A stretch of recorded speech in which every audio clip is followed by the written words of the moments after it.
Magandang araw sa inyong lahat at welcome sa aking channel. Mula sa pagiging batang sidekick ni Cardo Dalisay sa sikat na teleseryeng FPJs Ang Probinsyano, ngayon binatan at napakagwapo ni Simon Ezekiel Pineda o mas kilalang Onyo. Si Onyo kay unang nasilayan ng publiko noong 2015 bilang ang masayahin at palabirong batang kasakasama ni Coco Martin sa Probinsyano.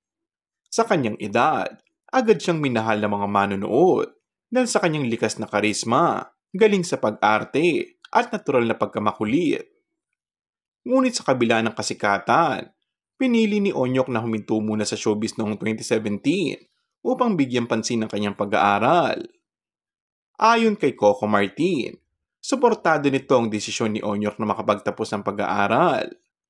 Open naman daw ito sakaling gustuin muli na makasama sa Batang Quiapo, dagdag pa ni Coco. Mahusay si Onyo, kaya tiyak na maraming mag-aabang sakaling muling magsama at maging sidekick niyang muli. And that's all for our today's video. Kung bago ka lang sa aking channel ay mag-subscribe at pindutin na rin ang notification bell. Maraming salamat!